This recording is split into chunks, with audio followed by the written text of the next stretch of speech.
5.5 करने से पहले कुछ बेसिक डेफिनेशन है फंक्शन की और टाइप्स ऑफ फंक्शन की, उसको करेंगे। अगर आप हमारे चैनल पर नए हैं तो हमारे चैनल को लाइक शेयर सब्सक्राइब कीजिए, बेल आइकन के बटन को दबाइए ताकि हमारे हर नए आने वाली वीडियो का नोटिफिकेशन आपको मिल सके और आपकी इस कामयाबी के सफ़र में हम आपके साथ साथ रहें। जी स्टूडेंट, आज हमारा जो टॉपिक है वो function and types of function है। ठीक है, कि फंक्शन क्या है, और ये वो बेसिक डेफिनेशन है जो चैप्टर नंबर 5 से आपको एग्जाम में लाजमन आती है। ठीक है, फंक्शन की आ जाए या इसकी किसी टाइप की आ जाए, इनमें से आपको कोई ना कोई डेफिनेशन एग्जाम में लाजमी आएगी। हमारे पास पहला है फंक्शन। फंक्शन और मैपिंग एक ही वर्ड है, चाहे फंक्शन बोल रहे चाहे मैपिंग बोल रहे। Suppose A and B are two non empty set. Non empty set mean आपके पास उनमें कोई ना कोई डिजिट प्रेजेंट होंगे, वो एम्प्टी नहीं होंगे।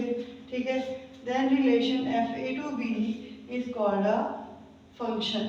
ठीक है, हम ए और बी का क्रॉस लेते हैं, दोनों को मल्टीप्लाई करते हैं, दोनों को ऑर्डर पेयर बनाते हैं, तो वो हमारे पास ए टू बी होगा और उसे हम फंक्शन कहेंगे। ठीक है, अब फंक्शन कैसे होगा, अगर domain of f is equal to A आ जाती है, आप ऑर्डर पेयर का ही डोमेन लें और आपके पास दोबारा वो ए सेट आ जाए, तो पहली शर्त क्या है सेट होने की कि डोमेन ऑफ एफ जो है वो ए के बराबर हो।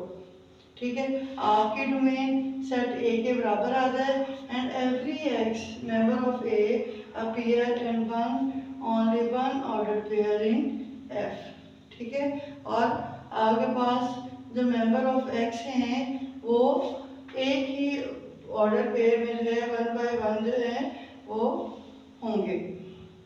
अब आगे हमारे पास है डोमेन एंड को domain of a function.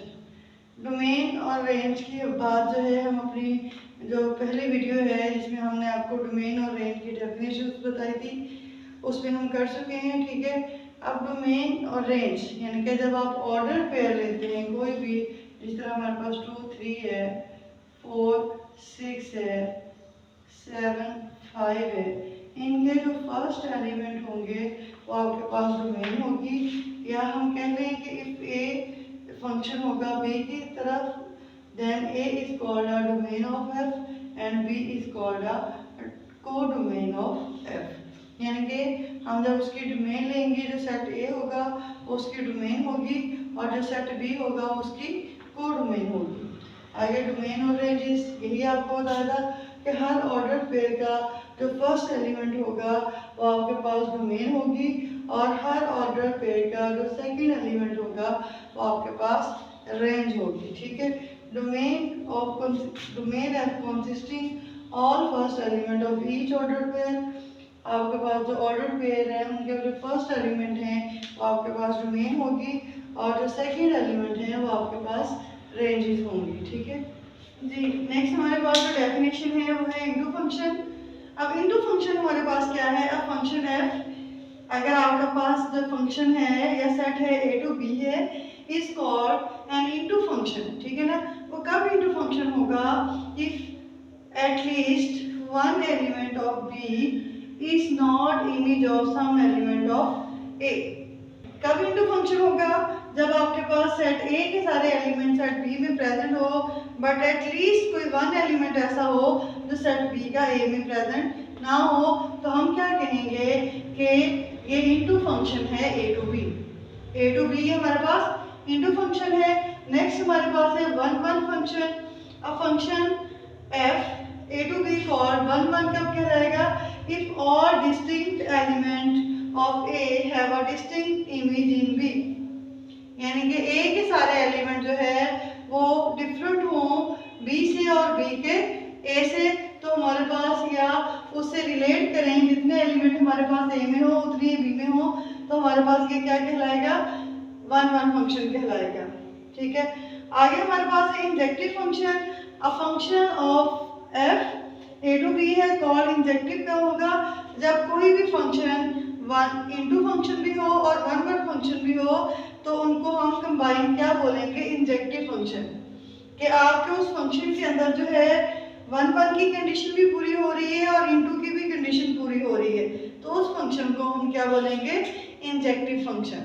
Ji next हमारे पास है ऑन टू और सर्जेक्टिव फंक्शंस। ठीक है, a function of F A to B है, it's called onto function. कब क्या रहेगा, if every element of set B is an image of set at least one element of set ए।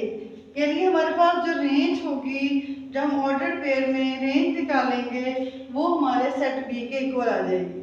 अगर उस आपके order pair की range आपके set B के बराबर आ जाती है, तो आपका फंक्शन क्या कहलाएगा, ऑन टू फंक्शन या फिर सर्जेक्टिव फंक्शन। ठीक है, आगे हमारे पास है बाइजेक्टिव फंक्शन। जिस तरह इंजेक्टिव फंक्शन था, इंजेक्टिव फंक्शन में हमारे पास अगर आपका फंक्शन इनटू है, वन है और इनटू है, तो वो इंजेक्टिव फंक्शन है। इसी तरह अगर हमारा फंक्शन जो है ए टू बी 1 और ऑन टू फंक्शन है, तो उन दोनों अगर मतलब उसमें दोनों की जो है कंडीशन पूरी कर रहा है, 1 की भी कर रहा है और ऑन टू की भी कर रहा है, तो वो हमारे पास होगा बाइजेक्टिव फंक्शन। ठीक है, ये तो हो गया हमारे पास फंक्शंस। आगे हमारे पास कुछ ज़रूरी बातें हैं जो फंक्शंस से रिलेटेड आपको पता होनी चाहिए कि every function is the relation but converse में नॉट बी ट्रू। जो फंक्शन है, जाहिर है आप उससे ऑर्डर पेयर बनाते हैं, एक बाइनरी रिलेशन बनता है, क्रॉस लेते हैं, क्योंकि आपको पता है क्रॉस प्रोडक्ट जो है वो कभी भी ए क्रॉस बी, कभी भी बी क्रॉस ए के इक्वल नहीं होगी। ठीक है, इसीलिए वो कह रहा है कि इसका रिलेशन तो है, ठीक है ना, आप इसके ऑर्डर पेयर बना लेंगे, इसको क्रॉस में मल्टीप्लाई कर लेंगे, लेकिन इसका कन्वर्स कभी भी ट्रू नहीं होगा। अगर आप कहें कि A B is equal to B A, this is not true. ठीक है ना, ये कभी नहीं हो सकता। फिर एवरी फंक्शन में नॉट बी 1, हर फंक्शन 1 नहीं हो सकता। ठीक है, कुछ होंगे और कुछ नहीं होंगे आपके पास। फिर एवरी फंक्शन में नॉट बी ऑन टू, और लास्ट भी नहीं है कि आपके पास जो हर फंक्शन है वो ऑन टू ही हो।